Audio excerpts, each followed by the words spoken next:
And good afternoon and welcome to Carnesecca Arena on the campus of St. John's University in Jamaica, Queens, New York. This is St. John's Media Day for the men's and women's basketball teams. And guess what? The 2024-25 season upon us.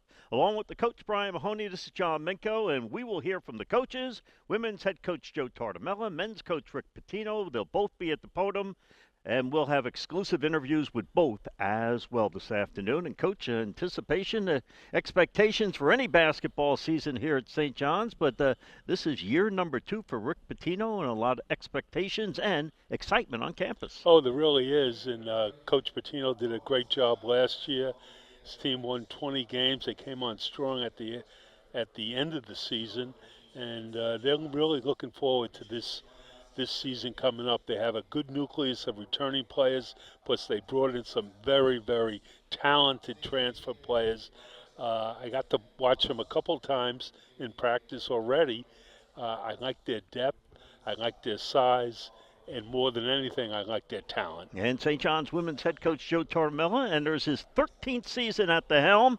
Back-to-back postseason bursts, the program's all-time winningest coach. And basically, this is the 50th anniversary of the women's basketball program here at St. John's. And he was a graduate assistant. He was a graduate assistant for the women's basketball program. Coach Tartamella was a graduate assistant along with the present athletic director Ed Cull here at St. John's. So basically, in 50 years of playing women's basketball here at St. John's, Coach Tartamella has been here roughly for half of it.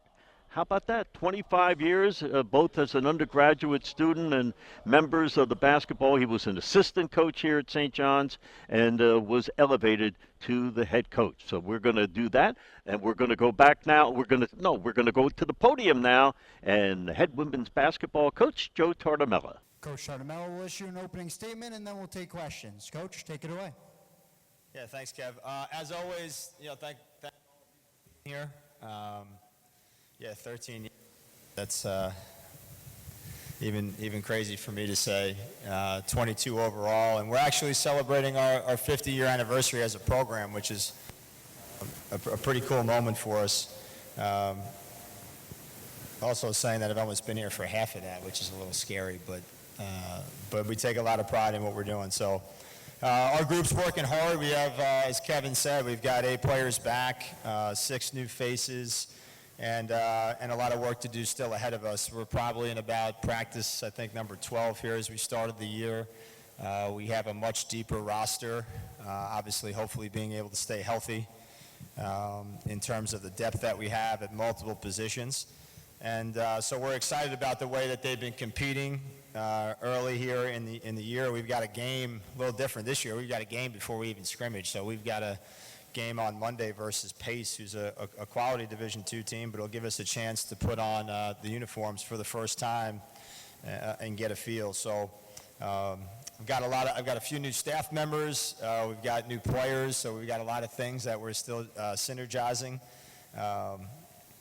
In a quick look back from last year, obviously a slow start, but was truly proud of the group that we had in terms of how they finished.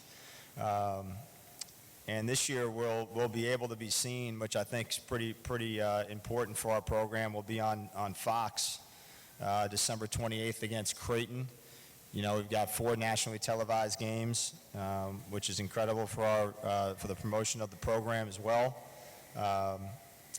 I think along with being able to, I just came out of a meeting about the new facility, which was terrific. We're making progress there in terms of getting that finalized. It's going to be incredible for both programs.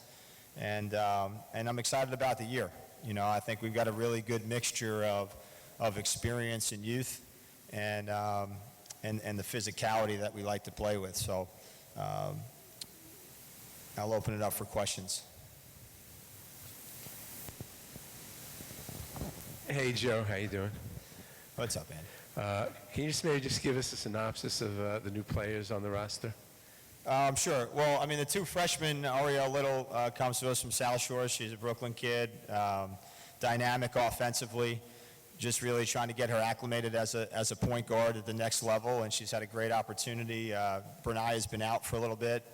It's been kind of our bugaboo here, which is a little inconsistency in bodies on the floor, but Ari's got a lot of reps here, which I think has been really good for her, and the ability to talk with Sky and Bernaya to kind of get her acclimated. And then Janae Grant came in injured. She had tore ACL in December of our high school season, so she's still trying to get back. But an incredible shooter, another dynamic offensive player, has size at the guard position. And then our transfers, Lachey Dwyer from Miami. You guys are going to really enjoy watching her play. Just brings a lot of experience, played on NCAA tournament teams, Elite 8 team at Miami. Brings us an incredible intensity defensively, and I think she's going to be able to score it at a higher rate than she has. Kylie Lavelle came from Penn State.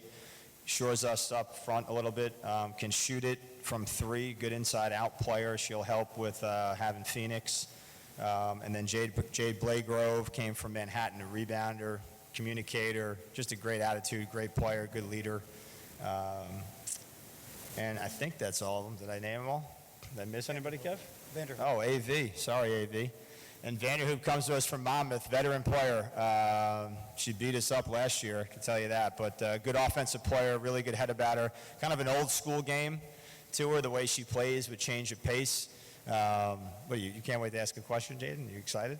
Jaden's smiling at me. But no, AV's just another great addition in terms of experience and playing in high leverage games, you know, when she was at Monmouth.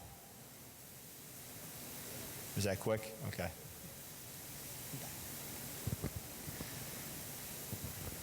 Hey, Coach. As you prepare for another sort of retooling season, how do you get those 6 new players to kind of buy into your philosophy? Well, I think every year is a retool at this point in terms of the landscape. And so I think you lean on the core players that you have in terms of what they've done here, like Jayla Donald and Sky have been here for 3 years, and Bernai obviously for 2, Phoenix for 2, Tara for 2. So you lean on those players to be able to acclimate them quickly as teammates. And obviously we've had them since the summer, you know, and so a lot of these players are familiar with how we play. The challenge this year is being able to acclimate them, and then along with having you know, new staff too. You know, you've got to be able to get those guys up to speed as well. So we're continuing to be a work in progress, but you know, I think the new players understand what we want. I think they're ready to see somebody else in front of them on you know, on the floor. But there's always a challenge every year now. I mean, you're coming into seasons not really knowing, you know, what you're going to have. So you try to figure it out through the summer. You get them in practice now, and we've just got to get healthier too. We've got a few guys out, you know, have been in and out, so it's hard to tell where we really are. We have a lot of good days, and there's some days where we need to be better. But you know, we've had, you know, Benara's been out since August, and so she's just coming back, and then we got a couple of guys that have been in and out. So it's hard to say, but I like what our new guys are doing.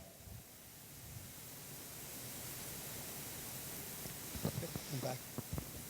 Hey, Coach. You spoke on it a little bit. What are you expecting from some of these players that have been around, like Bernaya and like Sky? Yeah, just continued progress. I mean, Bernaya, I thought, finished the season last year. It maybe took her about a half a year to get there, but she was a main reason why we turned it around. I mean, we started 2-5, and you know, we came back from Puerto Rico last year in a bad spot, and you know, we were just able to kind of turn the corner, and Bernaya was a big reason for that. Phoenix and Tara, obviously Unique and Jill, but I thought she was one of the best guards in the league by the end of the season, and obviously in the country. You saw what she did at Florida, again at Toledo, but in that postseason and the last part of our year in our league, she was as good as anybody. Kevin, in front. Joe, how are you? Now that it's been a year through this new schedule in the league where it's not a double round robin, are you a fan, not a fan? What's your thoughts on the league schedule having gone through it now? Yeah, I mean, look, I don't know, you know, you play who's in front of you, I think. I'm pretty sure that we're going to probably see that change after this year. And so it was a little bit different, you know, where you're not getting that true round robin. hard to say if it hurt our league or not in terms of whatever the postseason became, but I thought we were still extremely competitive. I mean, for me, I didn't think it was a bad thing. We got a couple extra non-conference games where you can maybe schedule some big-time opponents maybe and have a little more flexibility. That part was good. But I think the true foundation of the league has been that you always played everybody twice. So I think that, as coaches, we kind of are looking at the last 2 years to figure out, was that the best move? And we'll see where it goes. But in terms of what we're doing now, yeah, I mean, look, it's you play who you get at this point. It was certainly different. It certainly, I think, helped some and hurt others. But I think the best part about our league, too, still looking back at it now, is that you got everybody twice. So I think we'll see that. It just eliminates having maybe extra flexibility in the non-conference, which for us now is vital. With we're changing the scheduling parameters, every month it seems like, or every year. So it's hard to schedule. So scheduling, obviously is a massive part of what we do to put our team in a good position to win. And so we got that changed on us in the summer after the schedule was already created. So we've got to retool that as well, because now we're going to quadrants. Roger, then Perry. Hey, Joe. Hi, Roger. Joe, off of last year's team, you've lost the two top scorers. How do you envision sort of closing that gap and making up for all of that loss of offense? Is there a particular person that you think could be a go-to player for you? Sure, yeah. I mean, and you look at the team prior to that too, Roger. Last year we weren't sure. We had Unique and Jill. We had lost Jayla, Kadeja. I think we lost like 70% of what we did the year prior to last year. But obviously Unique became just what we all thought she could be last year and was incredible, and Jill was incredible. Both are playing pro overseas. I think this year will be much more, or my hope is that it's much more balanced in terms of how we make up ground. I think that's why we looked at the improvement of the players that we have here and being able to score a little bit more, and I think Berniah becomes more of an offensive player as well. But that's why we looked at kids like Lachey, that were at Miami, who we think can put more points up as a high rate. Bringing in better shooters that we thought could fill out, like a Vanderhoop. Donald shot 35% from three. Lavelle shot over 30% from three as a big. So I think we've got more balance in that way. But certainly we're going to lean on the guys that were here too. But I think Berniah is going to probably have to be a little more offensive-minded than she was last year. I think Lachey is going to have to be able to do some of that as well. And then I think like Tara and Phoenix have both improved. Our younger players are improving. So I think it's got to be by committee. I don't think we have maybe the formula to look for a Drake scoring 37. I just don't think that's it. I hope that we show like we were 2 years ago. We got 4 or 5 players that can score double digits, in any game. But I think we have that in the players that we brought in, along with the guys that we've had here who are continuing to improve. Perry. Hey, Joe. The women's game has never had more eyes on it, especially here in New York with, the Liberty record crowd on Sunday. Can you kind of talk about the excitement you feel of women's basketball here and then how you can take advantage of that as a program? Well, I mean, I think you've seen it explode across the country. I mean, you go to a Liberty game now. I mean, I saw somebody post something the other day when they were playing in Westchester, whatever it was, years ago, to now what it looks like at Barclays. And I mean, we've taken our team there to just feel that the environment's incredible. And I think that's the beauty of having the opportunity to play at places like Madison Square Garden, and we'll get a chance to play there again on the 16th of February against Butler. And we're looking at getting multiple games, moving into next year, which I think is a testament to where the women's game is going and has gone already. But no, I think we'll see it in the crowds. If you win, people come. I mean, it's the bottom line. Your product's got to be good. If you're not winning, people aren't going to watch you. And so we've got to make people care and make people come out and watch us. But I just think the overall look at women's basketball, my own friends and family who have kept an eye on it because I'm in it, right? But what Caitlin Clark has done in terms of putting even a bigger spotlight. But it still goes back to, I think, the older players. And, there was all the stuff about Caitlin Clark coming into the league. And yeah, we still all stand on the shoulders of those that were before us, right? Like I tell our team and the banners that are up there. And I got to watch those guys build it, the UConn players of old. Those guys all built the league.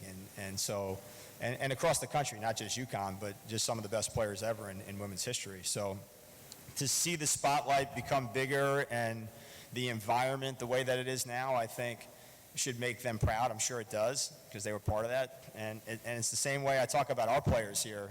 And Denasia Grant's getting in the Hall of Fame in a couple weeks, a kid who scored 1,600 points in 2.5 years. And took us to the tournament and won a Big East championship. Those guys are all proud of what we're doing. And that's important to me as well. But it's also important to me that our current players know what that means and what it feels like. I know Shanika can tell them, who's on my, played for me and is on my staff, or Danielle Patterson now, or Leah Lewis. They all played here and played for me.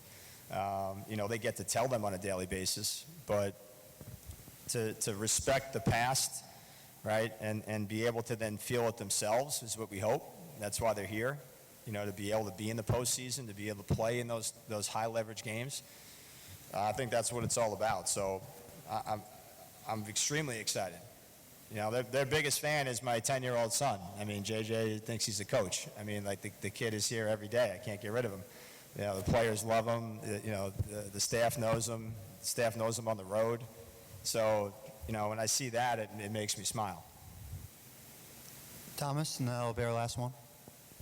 Coach, what do you expect to see out of Ariel Little this season, especially in her freshman year?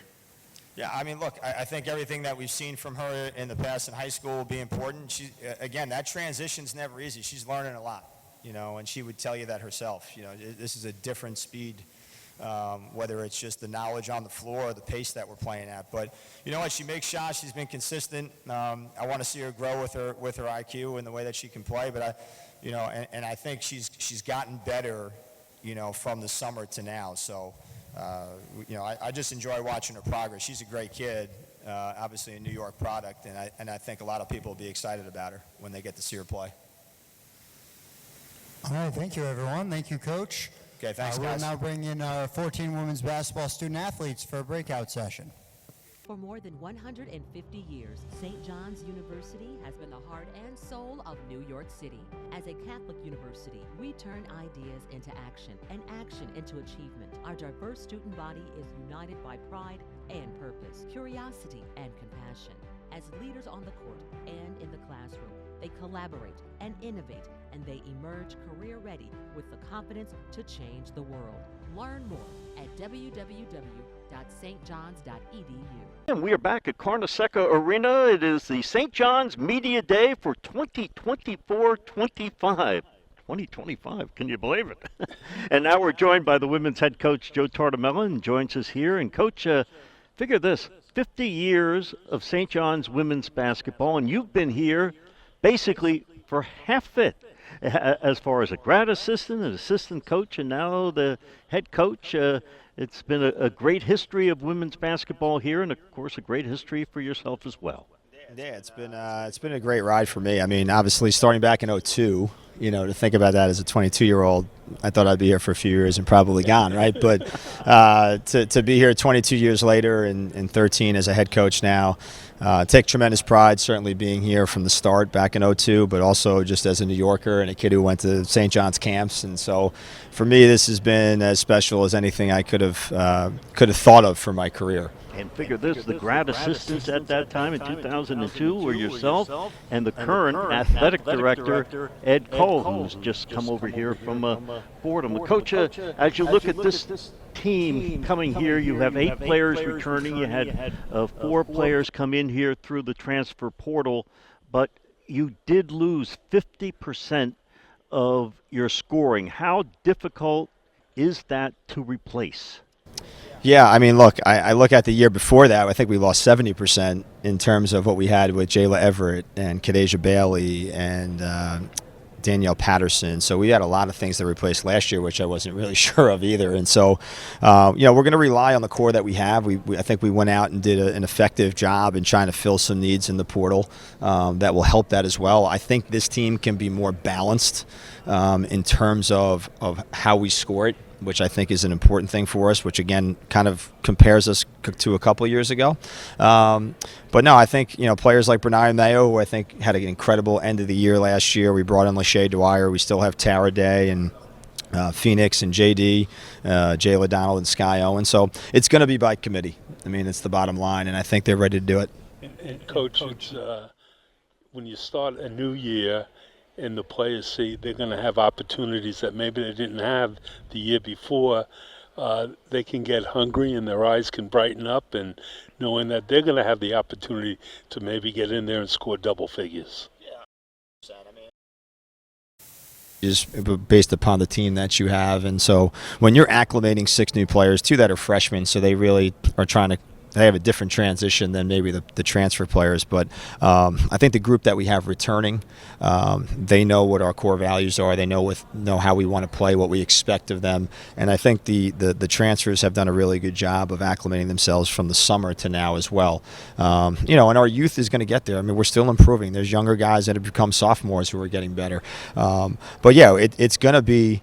Nothing's equal opportunity, as we know, when you're talking about shot taking, right? But at the same time, I think we do have a lot more weapons around the floor than we did maybe last year. You have some good size, and that's so important, especially when you go up against DePaul and Creighton and those type of teams that have very good size down low.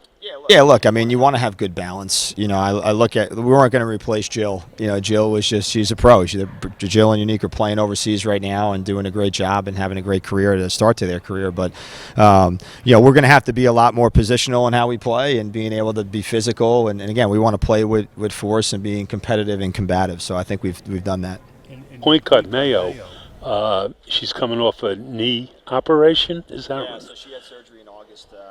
Just kind of a cleanup deal, but we're taking it slow, and she's just started to come back. We knew we were going to get her back at some point early, so she's coming back. Now. Yeah, she's back a little bit. Yep. You need her to be the leader of this team, right? Yeah, I think her teammates respect her. I think she's got great experience both at UMass and here, playing in all kinds of games, whether it was NCAA tournament or A-10 championship, and then obviously in the games we've played as well. So she's a big piece to what we do. Does she have to score more this year? She might. I think it's more of her being able to control the floor. You want your point guard to be able to control your team and make sure that you have that. I think that safeness that you feel when she has the ball. So I think her ability to set people up to score, but also her ability to pick the right spots in terms of her being able to score as well. But she might need to, and that's why I think her shooting will be a little bit better. I think she'll go up a few ticks. Some national TV appearances. You'll be on Channel 5, the regular Fox, or Big Fox, however you call it, throughout the course of the year. So congratulations on that. Big step for the program, and good luck this season. No, I appreciate it. It's always great seeing you guys. Yeah, the exposure is going to be terrific. I think having a national TV game on December 28th, we need everybody that we can to get out here for that game against Creighton, who's obviously very good. But yeah, a game at Madison Square Garden as well, which is you can't, February 16th against Butler, which is terrific. So really excited for our group. Good luck, Joe. Yep. Oop. Go ahead, Coach. I just say good luck in the game at the Garden. I remember Coach Carnesecca would always say, you tie your shoelaces a little tighter when you go on that Garden floor. I believe it. I get the chills every time we get out there, so we're excited. Great. And that's Joe Tortorella, the St. John's women's head basketball coach. He joins us here, Media Day for 2024 and 2025. And we're going to take ourselves a timeout right now, and we will be back with more here at Carnesecca in a moment. New York, New York.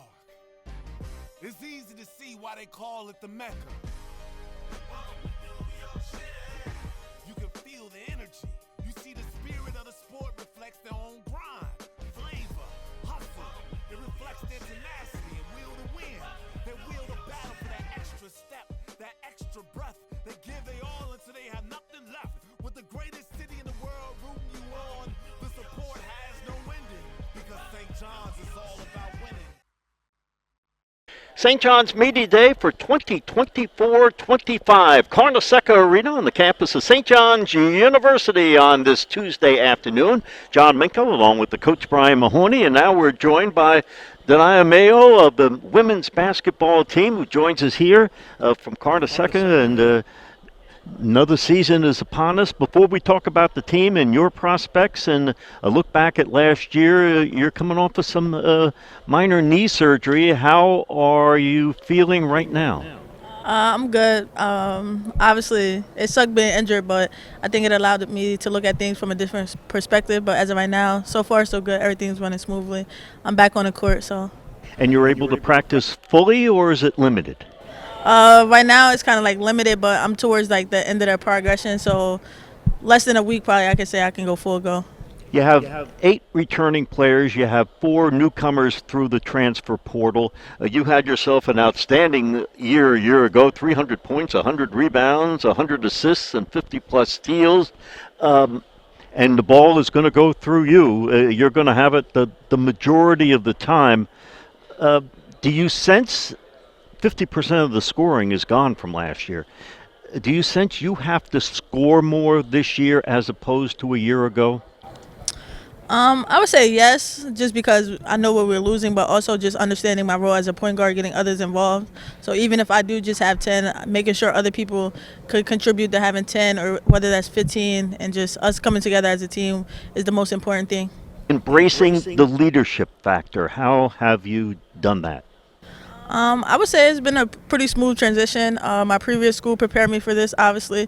I was a captain at UMass my junior year, and then for me personally, I would just like to say, like, I've kind of always been a leader. I come in and be consistent every day, so I've gained the respect of my teammates throughout the years. So I would say it's a pretty smooth transition. You know, as a player, you're always trying to improve yourself from year to year. What are some of the things that you were working on to improve your game from, say, even last season? This year the focus was obviously shooting before the incident happened, but like also just being in better shape, being able to last longer periods, and also embracing that leadership role throughout the summer with the returners, and then bringing the new people on campus. Well, you know, with a year under your belt, you know how difficult and how long a season can be. So we wish you well with your knee. Hopefully it's going to be in great shape for you to have a terrific season. Thank you. Me too. Hey, that's Denia Mayo joins us here. Media Day here at Carnesecca Arena. Good luck and have a great season. And we're up and coming. It'll be head coach Rick Pitino and the men's basketball team. And we will hear from Coach Pitino, and we'll do that after this timeout. We'll take a break here at Carnesecca and be right back. Don't you dare go away. For more than 150 years, St. John's University has been the heart and soul of New York City. As a Catholic university, we turn ideas into action and action into achievement. Our diverse student body is united by pride and purpose, curiosity and compassion. As leaders on the court and in the classroom, they collaborate and innovate, and they emerge career-ready with the confidence to change the world. Learn more at www.stjohns.edu. Tino enters his second season in Queens and 37th season as a Division I head coach. He's the winningest active coach in Division I with 854 victories, and he guided St. John's to 20 wins last year in the first appearance in the Big East Tournament semifinals since 2000. St. John's has a talented and experienced roster coming back, including co-captains 2023 Big East first team selection Kadari Richmond and Zubi Ejiofor. So we're going to start with an opening statement from Coach, and then we'll take some questions. Well, obviously, third. See where we're at. We're playing a top 25 team. What we wanted to do is we were hoping to raise a lot of money for Dick Vitale's cancer research for children. And there's no better place than to play a sold-out place on the road to get ready for a season. Because Rutgers has a very distinct and strong home court advantage. And going on the road right away tells you about your team. It tells you who's mentally tough, who's physically tough, and who's ready for the likes of Baylor and Tennessee and an opening game with Fordham and Georgia and teams like that as you segue into the Big East. So we're very excited about it. Looking forward to seeing what we have. All right, we'll take questions. Just wait for the microphone to get to you and announce your name and the media outlet that you represent.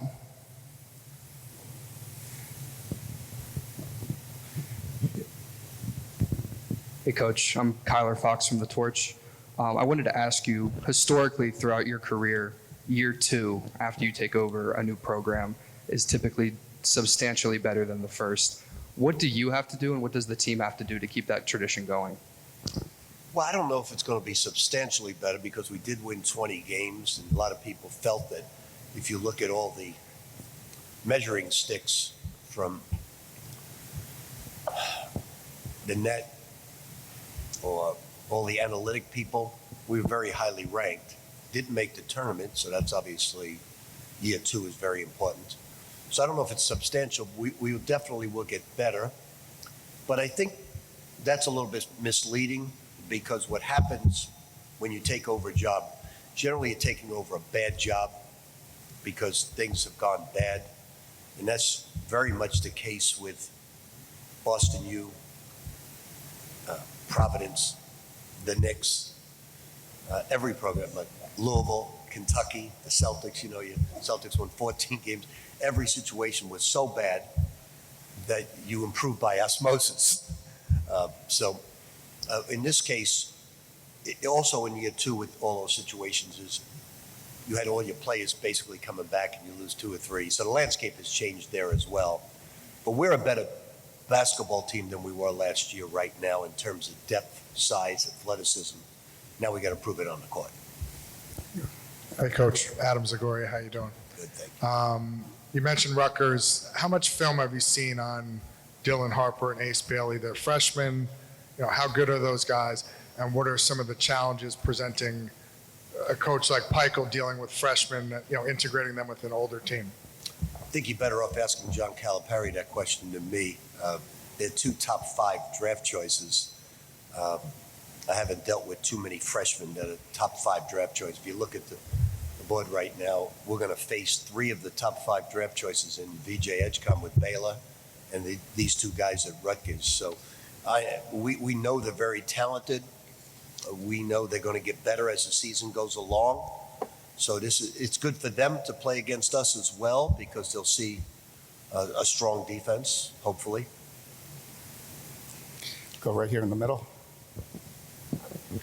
Hey, Rick. Max Cohen. I'm independent. And with so many expectations, you know, set by media, what do you tell your guys in the locker room and at practice when it comes with how to handle or deal with expectations that are put on them for the season? Well, we don't tell them how to deal with the expectations of the media. Although we respect you, it's really not one of our barometers. Our expectations are probably higher than everybody. We expect excellence at every phase of the game, and right now we're learning what excellence is all about. It's just the landscape is so different today. You're building a one-year culture. I wrote a book called One Day Contract, and it was never more relevant than today's landscape. It should be now for all college basketball coaches a one-year contract. Down here in the front. Zach Brazil, New York Post. Rick, you named Kadari a captain. I guess the players voted him a captain. Yes. What has stood out to you about him off the court?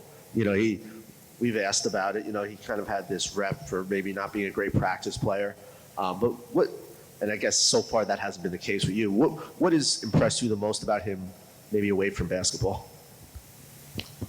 Well, they're both very different, and obviously the coaches didn't have a vote. This is the players' vote. It was near unanimous. Only Sadiku got a couple of votes as well, but it was near unanimous. Zuby was unanimous, and Kadari was near unanimous. You know, I can't speak about him having a rep because he's a delightful young man who practices hard all the time. He likes to get some subs once in a while. He's not like Danis Jenkins where he wants to play every second of practice.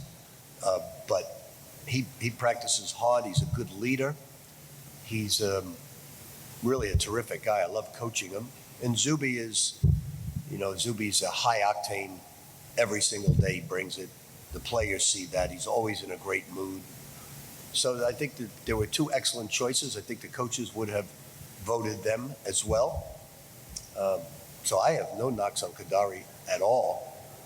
We've worked very hard on changing his jump shot, and it is changing, but it takes, in basketball or life maybe, it takes anywhere from, depending on what psychologist you read, 24 to 45 days to change a bad habit. And that's very much true in basketball, especially in shooting. Go to Roger. Roger Rubin, Newsday. Rick, the first AP poll is out. You're just on the outside of the top 25. I'm sorry, say that again. The first national poll by the Associated Press is out, and you guys are just on the outside of the top 25. How do you feel about your placement there? Are you in a spot right there that you like? You know, I really mean this. I'm not, what poll was it? ESPN? Associated Press. I really mean this now more than ever that the poll's a joke. And I'm very honored that we're being mentioned. And why I say it's a joke is before, when certain teams had 8, 9 players back from highly successful seasons the year before, now with the portal, now with the NIL situation, there's no way you could possibly rank anyone and say that, you know, as I look at the Big East, I know that Marquette thinks their program's very strong right now. I know Creighton thinks their program. I'm sure UConn thinks their program's very strong. Villanova had an excellent first game. Georgetown's much improved. Xavier's much improved. We're much improved. There's no way you can rank these teams because of the portal. There's no way.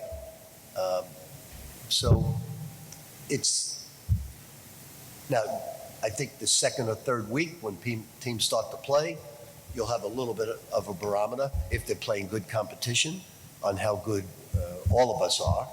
But right now, it's I think it's almost like Joe Lunardi's picks right now. He does it because it stirs up interest in March Madness, but I know none of you take the seeds in Joe Lunardi's picks right now. I think as you get into February, you take it a little more serious. But it's the same way with the polls. You can't possibly be serious ranking anybody right now with the portal. Down here in the front. I mean, I really honestly thought we'd be 1, 2, or 3. I'm shocked. Thomas Cavanaugh, Rumble in the Garden. Rick, RJ Lewis battled Who do you represent? Rumble in the Garden. Rumble in the Garden, okay.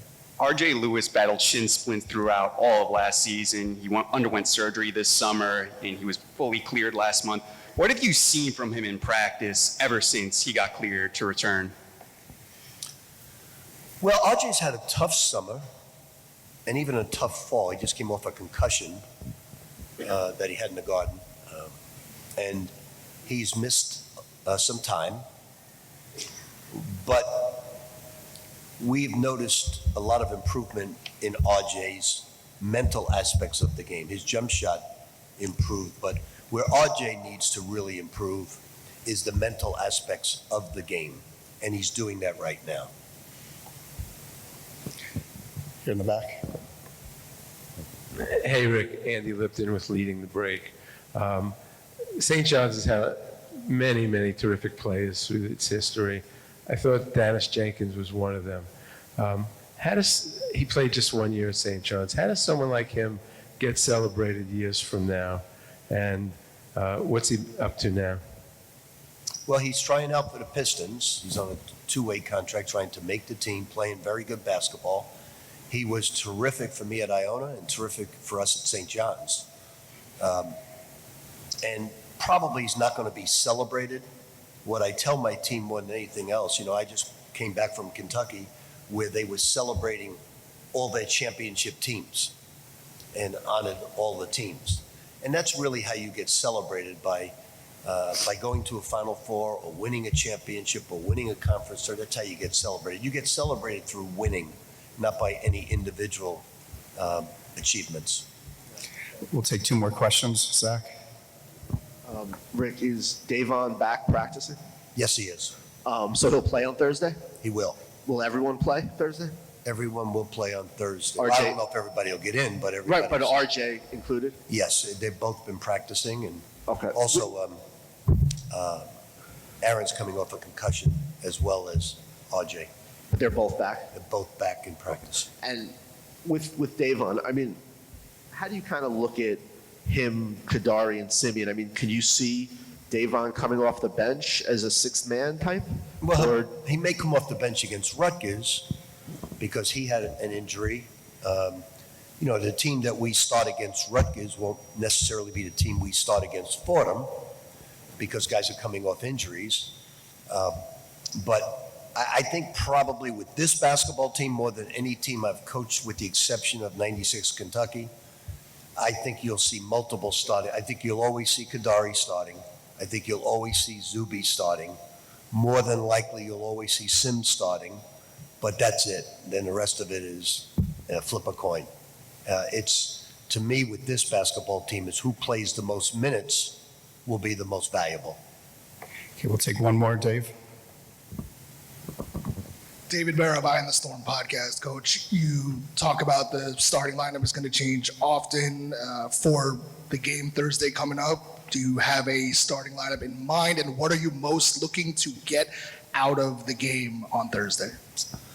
Well, I want to see more than anything else, where we need most of our work, especially at the defensive end, where we need to get better. And playing a very good basketball team with an away crowd. The other day I was at Mark Pope's practice, and he had a big speaker and just generating noise when his team was on offense to take the place of the road. But there's no better vehicle than to actually play on the road in front of a crowd. A lot of teams are going through scrimmages or exhibition games without large crowds, but here you got a place that's known for a great crowd. Playing on the road is wonderful for us because it's a true gauge of what you need to work on. So I know people like to hear starting lineups, but starting lineups to us, sometimes I think it's almost better to have your best players not start because the referees in the first 2 or 3 minutes really call cheap fouls, and I'd rather them not go through that. So this is going to be we have a terrific schedule this year. Towson's picked to win their conference. We're going to play them as well. Quinnipiac's picked to win the MAC. So these teams that we're going to play, Fordham has in speaking with their coach at a Yankee game, he said this is the most experienced, best team he's had in a long, long time, and that's our opener. So when you look at who you're playing, if they've got veterans, fifth-year guys and fourth-year guys, you got to be careful.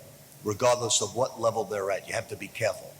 So we wanted to play Rutgers and Towson to get us ready for Fordham and get us ready for the Bahamas, get us ready for Kansas State, get us ready for New Mexico. All these teams are going to be highly, highly ranked, not only in their conference.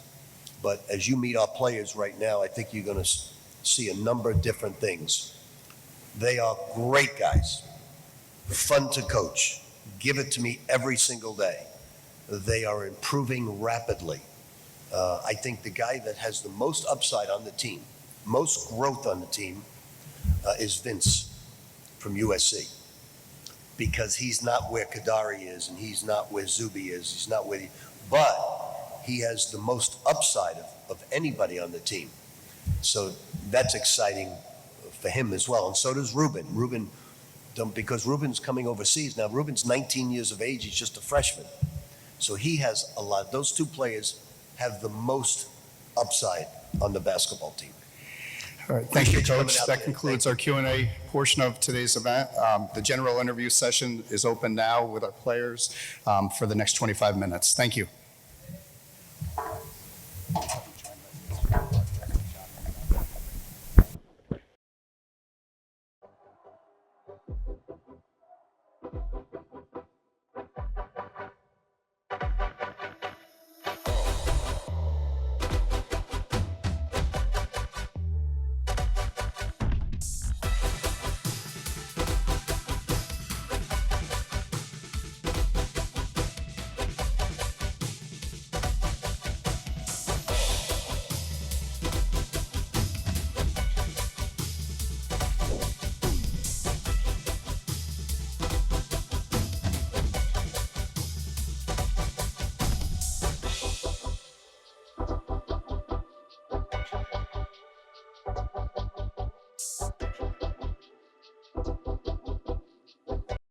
150 years, St. John's University has been the heart and soul of New York City. As a Catholic university, we turn ideas into action and action into achievement. Our diverse student body is united by pride and purpose, curiosity and compassion. As leaders on the court and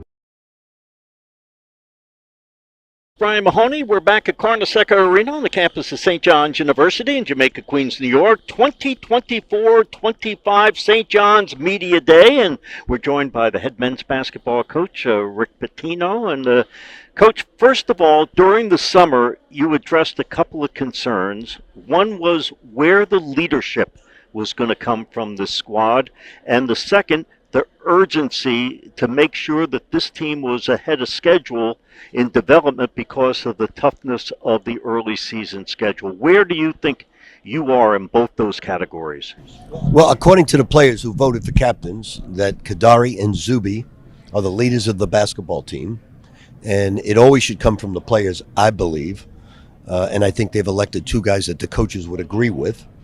And then the second thing is we've worked very hard on defense from the summer to now because we have a lot of new players, and we feel our schedule, if we're going to win early on, we wanted to be ready defensively, and then we wanted to have two really tough exhibition games. We're playing a road game against Rutgers, which is tremendous because hostile crowd on the road, very good basketball team, outstanding basketball coach who's going to have them ready, and then Towson State, who's picked to win their league. And just interesting that Towson played Rutgers to a very close game as well. So it's funny how the three of us are playing each other without talking about it. And then we're going to play Fordham, and their coach, I spent some time with him this summer, and he feels this is the best Fordham team he's had, the most experienced team he's had. And going against experience is the most difficult task when getting ready for a team. In year two, in what areas will this team be better than a year ago? You know, somebody asked a question earlier about year two. My resume is we significant improvement. Well, you have to understand, it's different landscape today. I don't know if we're going to significantly get better than last year because we won 20 games. I felt by all the analytics, whether it's Pomeroy, whether it's the net we should have been in, as well as Seton Hall. So are we significantly going to be better? I don't believe so. Are we going to be better? Yes, we will be. And the reason I say that is the teams I've taken over in the past, Boston U won maybe 10 games. Providence won 8 or 9 games. The Celtics won 14 games. The Knicks won 22 games. Kentucky had the little boy on the cover. They were on probation. Louisville won 12 or 13, 14 games. So it wasn't that great of an achievement in year two. We did get better, but it's because year one was so bad. I mean, the teams I was taking over. But a lot of hard work goes into year two. And it does because it's the culture. But as you know, Brian, this landscape's different today with the portal. You're not getting 8 or 9, 10 players back. You're getting, now we're very lucky. We had 7 players back. Most programs don't have that. So we're very lucky along those lines. But I think we are an improved basketball team because we're more athletic. We have better size. Now we're going to miss DJ Jenkins because he was a terrific leader that made everybody better. Tough on defense as well as offense. And the Pistons are finding that out right now. You know what I like about your group is 4 kids that you had last year, Zuby, Brady, Sims, and RJ Lewis. Those kids, after watching practice a couple of times, they really understand what you're all about, having a year listening to you, and they're playing with so much more confidence, I believe. Right. And they're as well. Bigger and stronger. And just the way they feel on the court, you can see a great improvement. You know, a lot of times people hear about the word culture. You build like the Miami Heat have a well-renowned culture. It doesn't start with just takes place between the lines. St. John's did not have a film room. St. John's did not have a normal weight room. St. John's did not have a normal refueling room. St. John's didn't have a locker room in Carnesecca to go to before the game. So here, of all the jobs I've taken over, this has been the most difficult culture to take over because you had so many things physically that you had to do to bring the culture into Division One play. Now, that doesn't necessarily affect the final score, those things I mentioned, but they are necessary things to build a training center. You mentioned the players getting used to you in year number 2. Has the learning curve been different, or has the learning curve been narrowed for your standpoint, the staff standpoint in year 2? I think again, it goes back to getting used to St. John's. We have to get used to this place. This place is different, as Brian can attest, than any other place I've experienced in coaching. And you've got to get used to that. I try to change things overnight. I'm in a rush. That doesn't happen. No, I'm not your age. I'm not 50 years old like you, John. I'm a 72-year-old. So I'm trying to change things overnight here. Zubi Ejiofor, and we're going to talk to him in just a couple of minutes here. The improvements that he's a bundle of energy, and he smiles 24/7. And being around him, that reflects back, and that rubs off on the other players, doesn't it? Tell you what Bill Self said. Bill Self is one of the people in coaching that I respect a great deal. There's about 4 or 5 coaches that I really have a great deal of respect for. Bill Self is one of those people. And he said to me, look, he can't make a jump shot past 12, 15 feet. He's very limited in his offensive abilities. He will work extremely hard with a smile on his face all the time, but he's limited in what he can bring to the offensive table. Every single thing he said to me is 100% the gospel truth, except that's not the Zubi in year 2. The Zubi in year 2 is somebody who handles it, somebody who's become a good passer, somebody who, yes, brings all the energy, but can shoot the three-point shot with accuracy. So we've got a much improved Zubi basketball player. Tough shots in and around the basket that last year he would miss. And He has one weakness, Brian, and that's he gets in foul trouble too much. And that's probably what we've worked on the most, is staying out of foul trouble. Coach, thanks for the time. Thanks, Coach. The opening day. Good to be with you. And that is men's basketball coach Rick Pitino joins us here. Media Day for 2024-25, and it's time that we're going to take a timeout. That's what we're going to do, right? We're going to take a timeout. We'll do that, and don't you dare go away. We'll be back in a moment.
150 years, St. John's University has been the heart and soul of New York City. As a Catholic university, we turn ideas into action and action into achievement. Our diverse student body is united by pride and purpose, curiosity and compassion.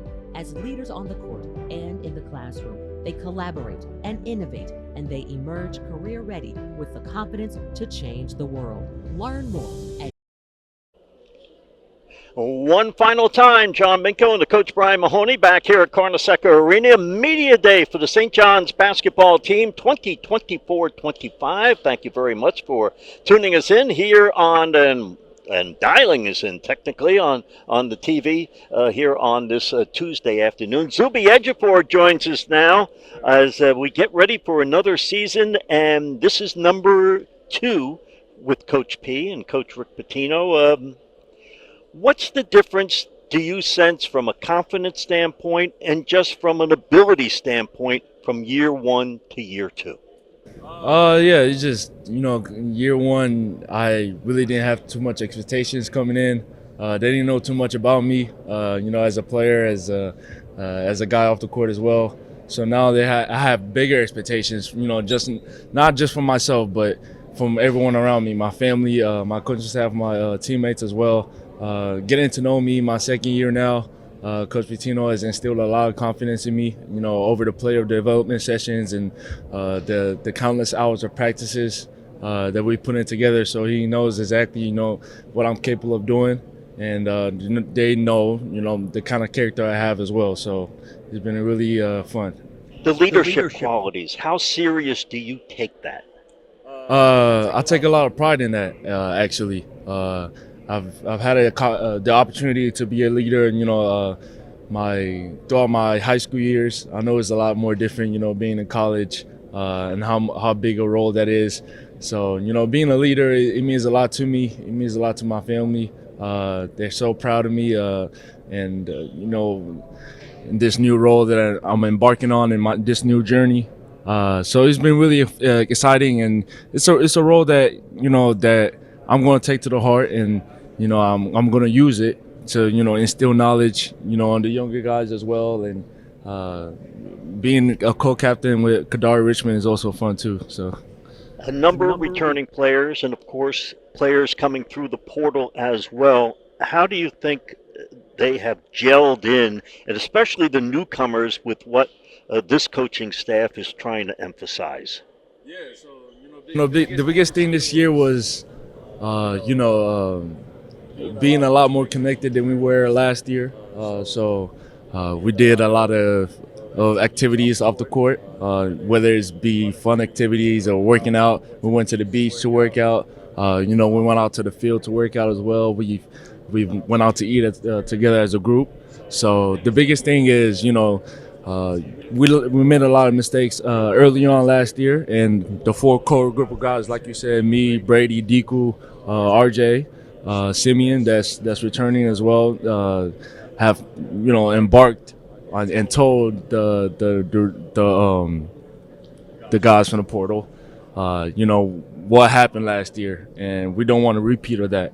So the biggest thing is, like I said, getting connected early on in the season, and so when it's ready for game time, we're ready. I think, Zuby, people watched you last year and they saw a big, strong pivot player, struggle scoring sometimes in and around the basket. I've been to a couple of the practices so far this fall, and the biggest thing I came up with was not only your great energy that you put forth each and every practice, but your ability to knock down shots now in and around the basket. So I know you put in a lot of hours at that, and I think you're going to have a terrific offensive year for this St. John's Ball Club.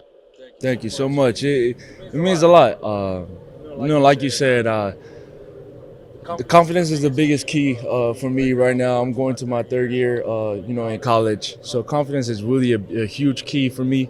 And like I said before, the countless amount of hours, unseen hours even at that as well. But the hours with Coach Pitino and, what he does for me, what he does for the team in terms of, the amount of shots we're putting in daily really helped me. and I feel like it's something that we're going to be seeing this year. The second year through, went through last year. You know what the Big East is all about now. You know the tough competition you have to go up against, and I think it's great to watch a player in his improvement from one year to the next, and that's what I see in you. Appreciate that. The Big East is one of the toughest conferences. Like you said, I know exactly what's been going on around here for a year now, and some of the teams as well are improving as well. So it's going to be a really tough conference this year. Our goal is to win the Big East, and not only just win the Big East, but also make it to the tournament and go far in the tournament as well. Zuby, thanks for the time.